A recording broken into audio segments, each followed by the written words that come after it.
Board परीक्षा 2025 का विज्ञान का एक बहुत ही इम्पोर्टेंट क्वेश्चन जो है वो है क्रांतिक कोण तथा पूर्ण आंतरिक परावर्तन।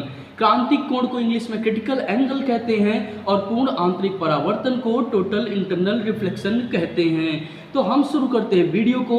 पहले हम फिगर से समझते हैं, फिर डेफिनेशन पे चलेंगे। यहाँ पे आपको नजर आ रहा होगा, पहले मैंने ए और बी एक मुख्य अक्ष लिया है जिस पे एक अभिलंब डाला है। अभिलंब हमारा ये है जो कि 90 डिग्री पे आकर के जो मुख्य अक्ष है उस पे गिर रहा है। गिरने के पश्चात इस पे एक किरण आ रही है, इसे आपतित किरण कहेंगे, और ये दूसरे माध्यम में जो किरण गई है उसे अपवर्तित किरण कहेंगे। आपको पता ही है कि जब माध्यम बदलता है तो किरण अभिलंब की तरफ झुक जाती है और आने वाली किरण जो है वो अभिलंब के साथ आई कोण बनाएगी, और जो अपवर्तन किरण है वो अभिलंब के साथ में अपवर्तन कोण बनाएगी। इसे इंसिडेंट एंगल कहते हैं और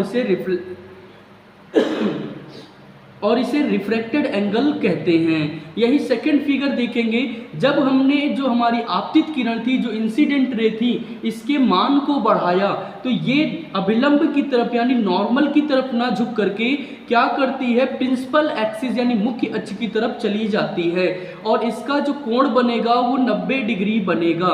जब ऐसी घटना घटेगी तो उसी को क्रांतिक कोण कहेंगे। वहीं तीसरा फिगर हमारे पास में है, आपतित किरण का मान जब हम क्या करेंगे, इस क्रांतिक कोण से अधिक कर देंगे परावर्तन के पश्चात, तो संपूर्ण प्रकाश जिस माध्यम से आएगा उसी माध्यम में लौट जाएगा। प्रकाश की इस परिघटना को पूर्ण आंतरिक परावर्तन कहेंगे। चलिए अब हम चलते हैं डेफिनेशन की तरफ। कह रहे हैं क्रांतिक कोण यानी क्रिटिकल एंगल।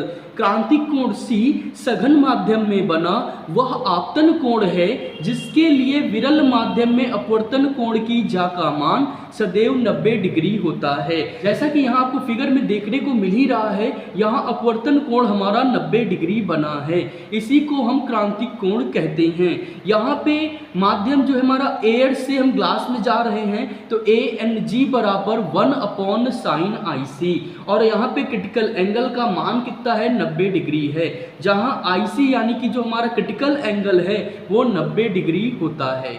इसी के साथ चलते पूर्ण आंतरिक परावर्तन की तरफ। आपतन कोण का मान अपवर्तन के पश्चात क्रांतिक कोण 90 डिग्री से अधिक हो जाता है तो संपूर्ण प्रकाश उसी माध्यम में लौट जाता है। प्रकाश की इस परिघटना को प्रकाश का पूर्ण आंतरिक परावर्तन कहते हैं। जैसा कि यहाँ फिगर में मैंने समझाया ही था आपको कि जब क्रांतिक कोण से ज्यादा हो जाएगा अपवर्तन कोण का मान तो सारा प्रकाश जिस माध्यम से आएगा उसी माध्यम में लौट जाएगा, तो इसी को हम कहेंगे पूर्ण आंतरिक परावर्तन।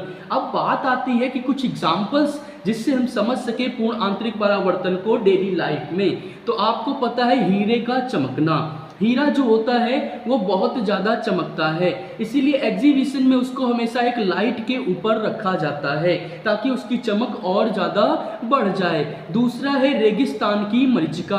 आप लोगों ने सुना ही होगा कि जितने भी लोग रेगिस्तानी एरिया में जाते हैं वहाँ भूख प्यास के कारण उन्हें ऐसा लगने लगता है, ऐसा आभास होने लगता है कि जैसे सामने पानी का तालाब हो, परंतु ऐसा नहीं होता। इसी को कहते हैं रेगिस्तान की मरीचिका। नेक्स्ट है प्रकाश की ये तंतु। आपको पता है कि जितने कम्युनिकेशन के हमारे वायर्स जमीन के ऊपर हैं उससे ज़्यादा समुद्र के अंदर हैं, तो वहाँ पे क्या करते हैं, हम प्रकाश के रूप में डेटा एक जगह से दूसरी जगह भेजते हैं, जिसके लिए ऑप्टिकल फाइबर केबल का प्रयोग करते हैं, उसी को हम कहते हैं प्रकाश की ये तंतु। और नेक्स्ट एग्जाम्पल है कांच में पड़ी दरार का चमकना। आपको अच्छे से पता है कि जब कोई शीशा क्रैक हो जाता है और उस पर लाइट पड़ती है तो बहुत ज़्यादा शार्प लाइट वो होती है, इसी को कहेंगे कांच में पड़ी दरार का चमकना। तो ये है हमारा बहुत ही इंपॉर्टेंट क्वेश्चन, क्रांतिक कोण तथा पूर्ण आंतरिक परावर्तन। वीडियो कैसी लगी कमेंट करके बताएं, साथ ही साथ चैनल को सब्सक्राइब करें, वीडियो को लाइक करें और शेयर करना ना भूलें।